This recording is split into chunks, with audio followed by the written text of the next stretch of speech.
What's up, everybody? Welcome to Pour Authority. My name is David. And I'm Bailey. And today we are going to be diving into a few single barrel products from some large distilleries. I think we're going to go ahead and do the Bulleit bourbon. This is a single barrel store pick.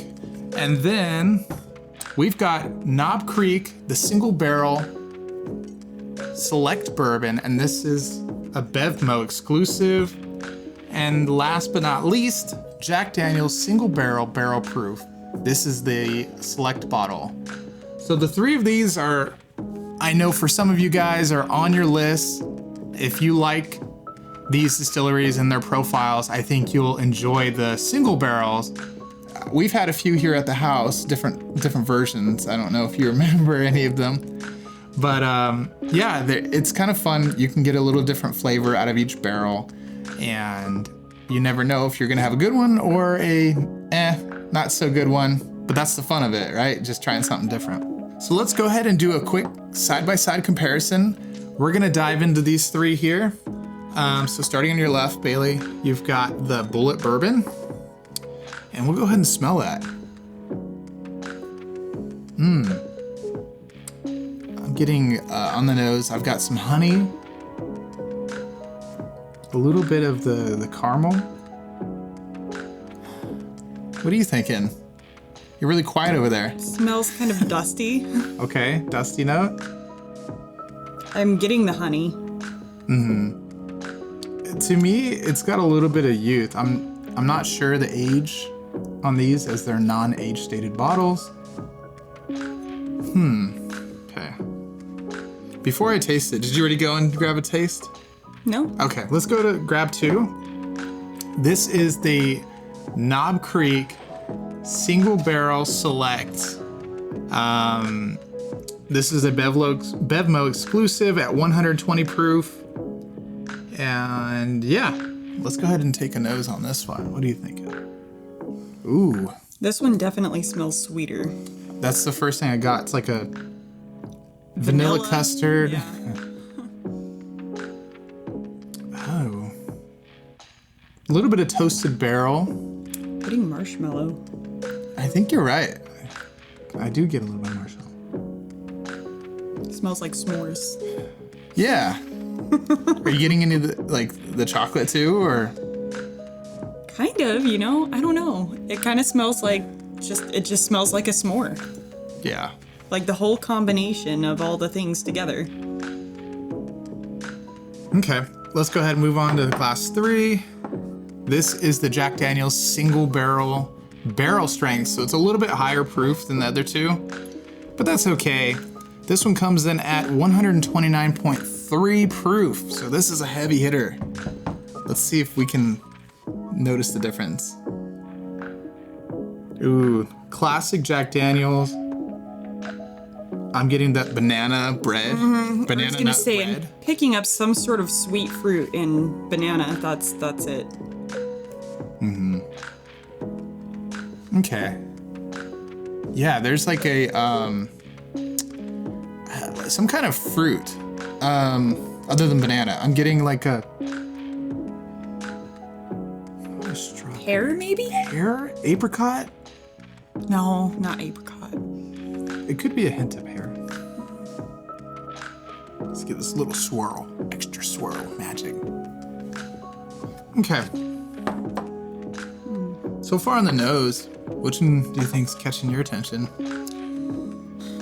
I kind of like the dusty books, the first one. The Bulleit? Okay. And then I would probably say the second one. I don't know that I love the banana forward. Okay, I know you don't like even banana and beer whenever I have Belgian beers. I love bananas, but yeah. It can stay out of my drinks. I think the Jack Daniel's, this one by far is my favorite nose. I know I've had this before, so I don't want to try and use that judgment. Yeah. But the nose is fantastic. I love banana nut bread. I know. Wait, this is where we can agree to disagree, I suppose. So you went Bulleit, I went Jack Daniel's. Well, let's go ahead and give it a taste. Go ahead and grab glass 1. Let's do the Bulleit. Cheers.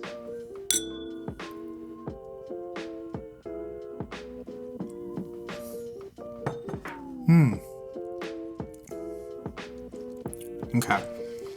That's my first alcohol beverage tonight, so Same. I can definitely tell it's hitting a little bit hard, but that usually happens to, I think, most.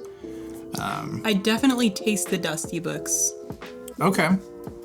You get like dusty book as in a library, Like an or old like library, yeah. like the leather in the books? Yeah, or... it could be that. Yeah. It's just that dark brown sugar. Mm-hmm. Okay. It's pretty good. I actually really like that. It almost has a sourness to it. I think I'm kind of picking up a little bit of a sourness. Could be, I don't know. I don't know what's causing that, but I think to me, sometimes when I get the sourness, I kind of attribute that to being a young characteristic. Maybe, Okay. and I could be completely wrong. Well, I probably am completely wrong. I don't know everything here. We are novice, bourbon drinkers, but we enjoy it. So we want to share this with you guys and give you our little review and see what you think. I'm going to go I'm going into the Knob Creek now. You ready for the Knob? Yeah. All right, let's do it. Cool.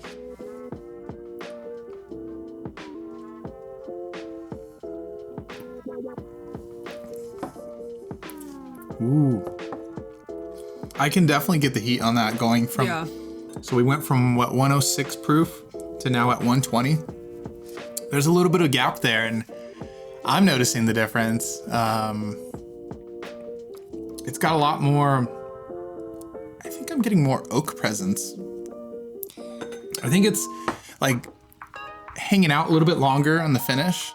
It's kind of like that oak tannin hanging out. It kind of sticks on the tongue there. Yeah, I see that.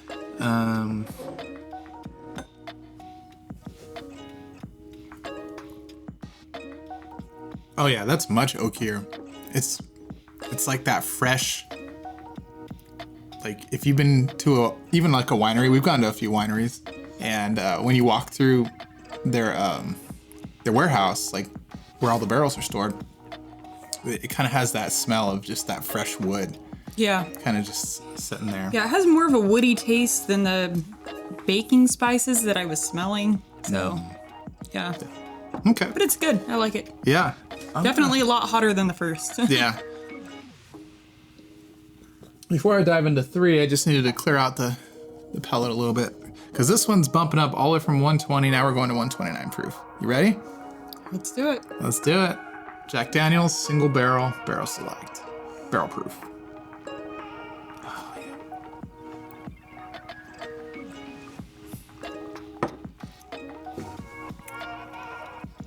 Sweet, sweet, sweet. Oh, That is not a fan. Decadent.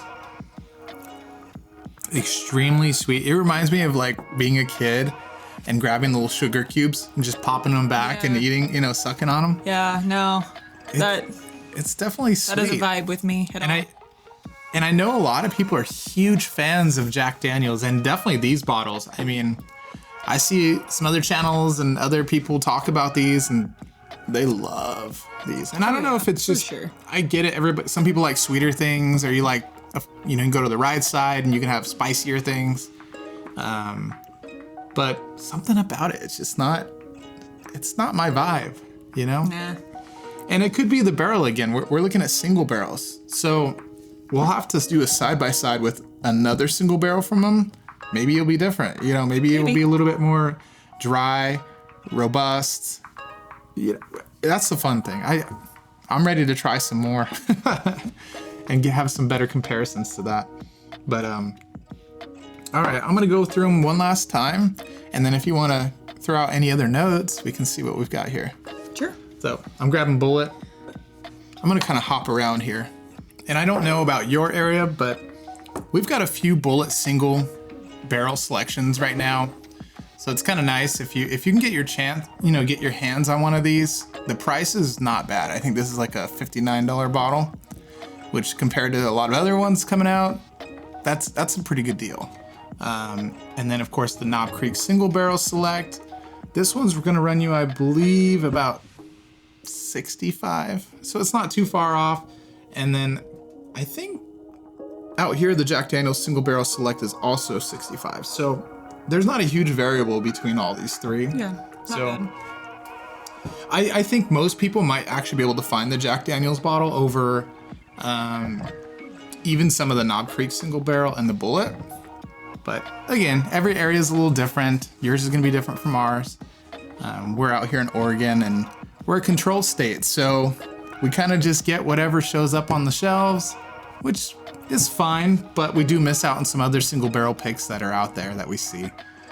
Well, I think on 3, we'll go ahead and put your hand over the one that's your favorite. I already know which one's mine. I'm ready to go. All right, 1, 2, 3. Oh, you went with the Bulleit. Okay. And why did you pick that one over the other two? I dig the dusty books. I don't know. It just kind of has it brings back a memory of just going to the library with my mom as a kid. We used to walk there and it just had that same smell as this whiskey. So I don't know. It was a good memory. Yeah. And so I just associate it with that, but that's just me. It's a personal thing. So hey, I can't knock on that. I actually really like Dusty too. I've had a few scotches that were older in age, and it straight up is like a library. I mean, it smells like you walked into a 50-year-old non-touched library, or maybe even older, and it just gives off those vibes. But cool. yeah. No, I would, even if someone poured this for me, I would definitely take this. I wouldn't be like, no. No, it's good. It's a great whiskey. And for me, the reason why I chose the Knob Creek, I think, was because of that richness. Just that it felt a little bit fuller, more had a little bit more depth to it. And when I'm drinking definitely something at the higher proof range like this, that's kind of what I'm looking for.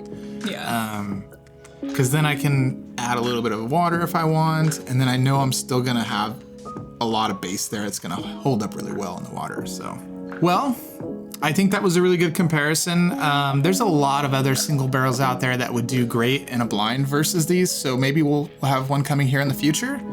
And that will kind of give you a chance to quiz yourself on what you're sipping on. And I think I need to be quizzed too. There's a lot to learn. So, but thanks guys. I think that's gonna wrap up our quick review on this. If you had fun and you learned anything from this episode, please like, subscribe, and share. I know it's a pain in the butt, but it helps us out a lot, and we really appreciate it. So thank you so much for joining us. Make sure you guys stay safe out there, and cheers. Cheers. Cheers.